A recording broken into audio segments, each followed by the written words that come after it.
Welcome, everyone, and thank you for joining the museum for our Tuesday Treasure program, where we go through some of the lesser-seen objects in our collection. My name, as always, is Nicole Carpenter. I am the Programs and Collections Director here at the Westport Museum for History and Culture. As we begin, as we start all of our programs, the museum would like to acknowledge and recognize and honor as well the Bagusset people, who are the indigenous communities native to this region. We also would like to recognize that the museum and the entirety of the town of Westport were built with and on unceded indigenous homelands. This program, as all of our other streamed programs, are available free of charge. We do hope that you will support the museum however you can. We have a suggested donation of $5 for all of our streamed programs, but hope that you will support the museum even with a non-monetary donation. This can include time or by following and liking us on social media. You can follow us on Facebook and Twitter at Westport History and on Instagram at Westport History Museum. This will notify you of all of our live programs in the future so that you can join us for programs just like this. If you missed the live program, you can always watch our recordings on either our Facebook or YouTube channels just by searching the name of the museum. If you are enjoying our programs, we do hope that you will interact with us. This is a live program where I can answer any questions or comments. I would love to hear your anecdotes. Please do share those in the comments box, and I will get to any of those at the end of tonight's program if you have any. This evening, we are talking about the Danbury Raid, some of the objects that we have in our archival collection. You can see we have some documents to look at this evening.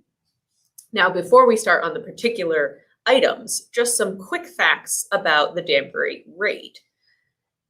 It occurred in April between the 25th and the 28th, so we are coming up on that anniversary next week. There were roughly 1,800 troops on the British side of the raid under the command of Major General William Tryon, and they landed on the 25th at Cedar Point on Campo Beach. There were about 1,500 British regulars and 300 Loyalist volunteers who actually were from the Connecticut area. Archibald Robertson, who was Tryon's engineer for the raid, described the landing as meeting no resistance. On the Patriot side, there was Goldsellick Silliman, who was the brigadier general, and he enlisted the help of Generals Benedict Arnold. This is prior to him turning to the British side, and also General David Worcester, who were both stationed in New Haven at the time. And they immediately began to make their way to Danbury. The first evening, so the evening of the 25th, General Silliman, again for the Patriots, reported that about 50 militiamen and 20 Continental soldiers, so 50 local men, and then also 20 men from the Army, were posted along the road from Green's Farms Meeting House near the Saugatuck River, And that is where the first action, the first violent action, is seen on the raid. There was a small skirmish that happened there. Over the day of the 26th, the second day of the raid, both the British and the Patriots made their way towards Reading, towards the magazine in Danbury. And at about 4 p.m. that day, the British arrived in town, where they met a force of about 200 Patriot men. They also had a quick combat before they dispersed. And due to the inability to move the supplies that were at this depot in Danbury, the British decided to burn the depot instead of let it stay in Patriot hands. After the burning on the morning of the 27th, the British left Danbury to begin their trip back towards Campo Beach to return to Long Island. General Worcester and General Arnold, who had joined the Patriot forces by this time, engaged with the British flank. Worcester engaged with the British flank and was mortally wounded. Arnold was a part of the force that continued further south. Later in the day on the 27th, the Patriots barricaded part of Ridgefield, and they engaged in the battle for Ridgefield, which many of you, I'm sure, are familiar with. Eventually, the Patriots were driven south towards Wilton, and over that evening of the 27th, Benedict Arnold began to enlist more men to swell the numbers of the Patriot force. And by the end of the day, on the 28th, the final day of the raid, the Patriot troops had risen to about 4,000 men. And on the 28th, that morning, just previous to these huge numbers of Patriots, the British began their final push into Westport. Now, I'm not going to tell you what happened on that final day of the raid. I will tell you that is where the last violent conflict occurred between the British and the Patriots. But if you would like to hear the rest of our story, the museum has a video premiere, which is going over the raid in much more detail and will tell you how this raid ended. That is premiering next Wednesday on the 28th, the anniversary of the raid. And that will be premiering at 5 p.m. both on Facebook and on YouTube. So we do encourage you to join us for that video premiere to learn about the end of the raid. So the objects that we're going to go into this evening, we are going to begin, not with this document, but the document underneath. This document is a certification from Judge Abraham Davenport, and this was certified on September 30th of 1777, just months after the Danbury Raid. And this is a document that is written to a man named Benjamin Weed of Stamford.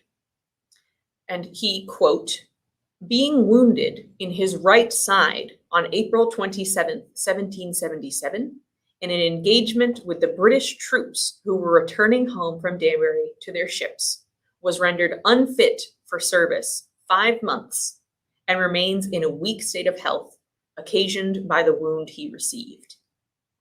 So during the raid, he received a wound to his right side, and a surgeon named Dr. John Wilson also stated that Weed was still unfit for duty even in September. So this was quite a wound.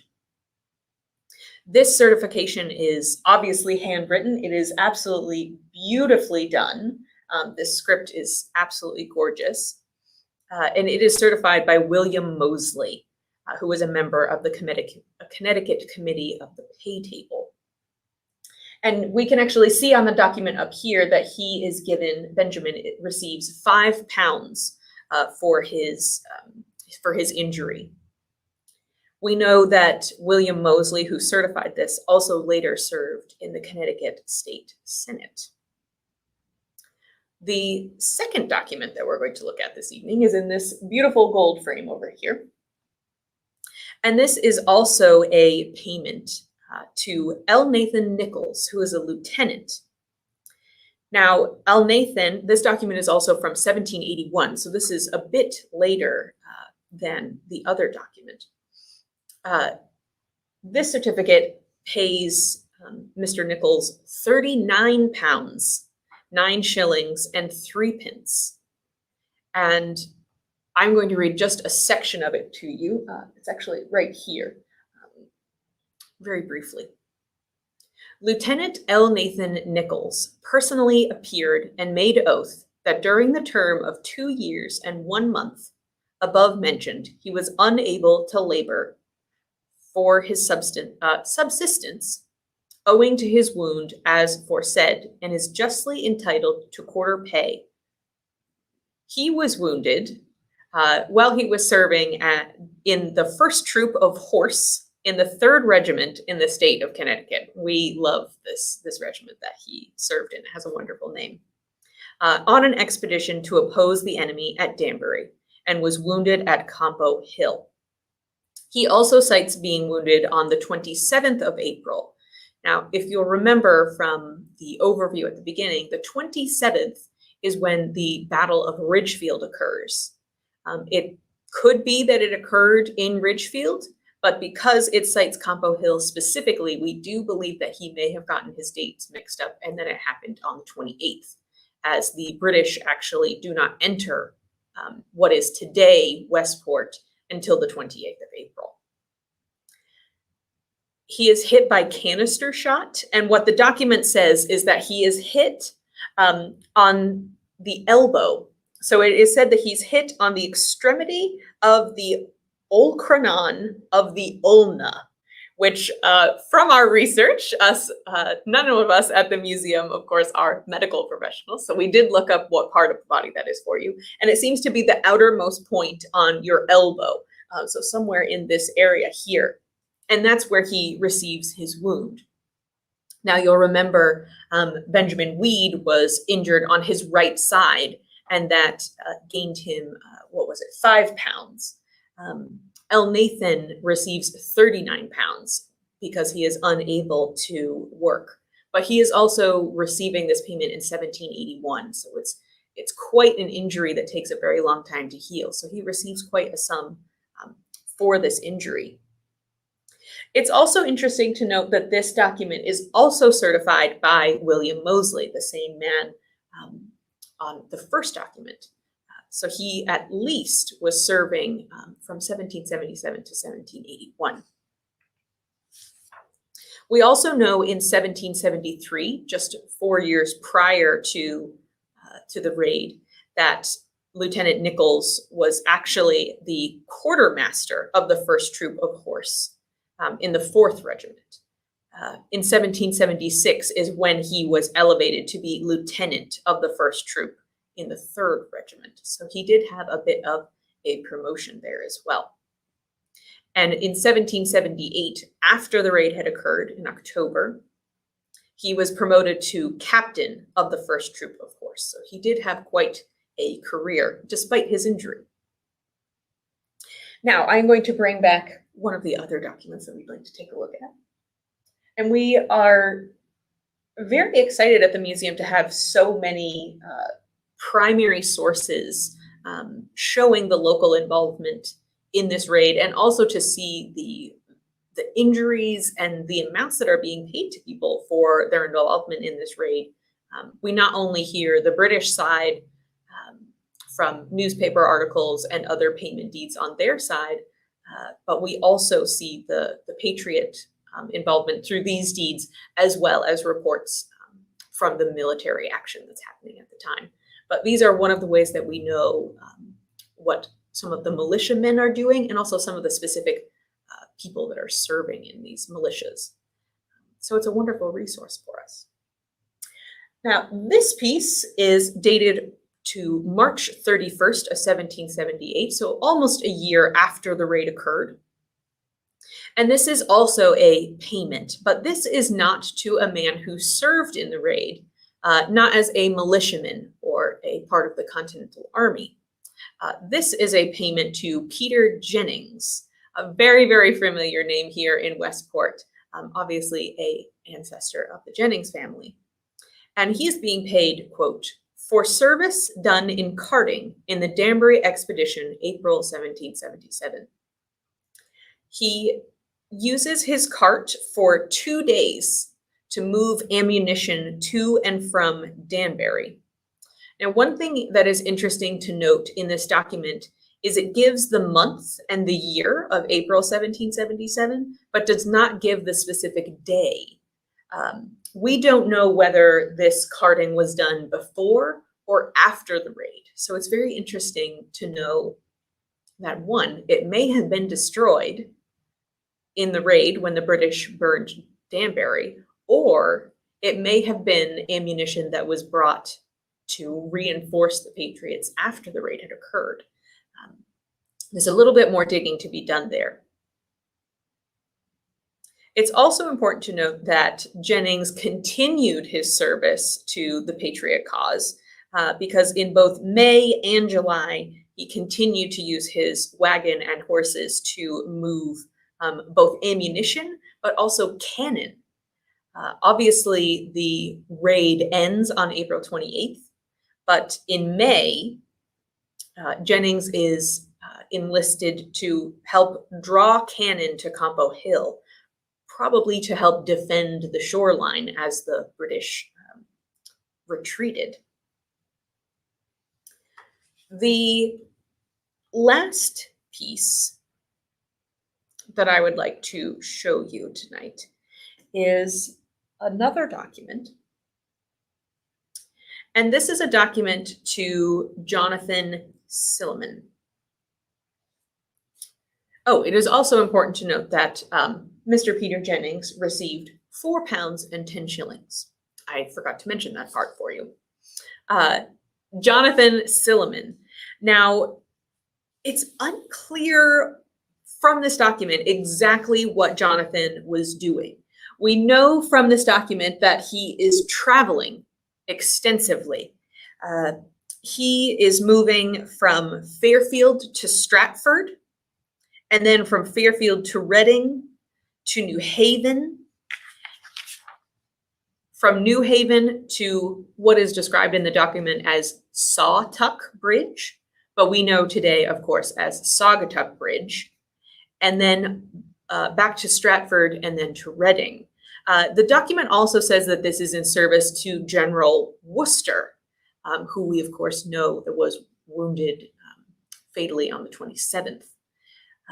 Overall, because of all of his travels and also the expense of a fresh horse, he's given £3 and 3 shillings. But it is very interesting that we don't know exactly what he is traveling for, but we do know that he is under orders from General Worcester. We also have to note that his last name, Silliman, is the same as the Brigadier General who is in charge of the entire raid, Goldsellick Silliman. I am unaware, actually, if there's any relation there. That's something that I will look up and see if there is. But that is the final document that we have for you this evening. One other thing that's very interesting that my staff and I have noticed as we were going through these documents is, of course, the handwriting is absolutely beautiful, but also can be very difficult to read, and also has very, very interesting spelling. Obviously, we pointed out the word Sawtuck or Saugatuck, but there are other words that are spelled very interestingly. Reading is very often spelled as reading, and there are other words that have some creative spelling in them. So they're quite interesting to look at, not only for their historical significance for the raid, but also just for spelling and some formatting, which is always an interesting thing to see with documents like this. I do hope that you enjoyed all of our objects this evening. We do again invite you to join us on Wednesday, the 28th at 5 p.m. for the video premiere of Action in Westport, Local Involvement in the Danbury Raid, which is our deep dive into the events that occurred in what would become Westport during the raid. I will tell you, Westport saw both the first and the last action of the raid. And it is quite exciting, so I do hope that you will join us next week. The museum also holds copies of The Bridge Not Taken by Damon Greenleaf Douglas, which also goes over in extensive detail the action that happens in Westport during the raid. It's a very, very interesting read, and we do suggest picking up a copy. If you would like to support the museum, you can pick up a copy of The Bridge Not Taken by making an appointment with our gift shop over the phone. We would be happy to help you get a copy of that. With that, I would like to thank you for joining us this evening. I hope you enjoyed all of our documents, and I do hope that you will join us in the future for all of our Tuesday Treasures. So thank you so much. Have a wonderful evening.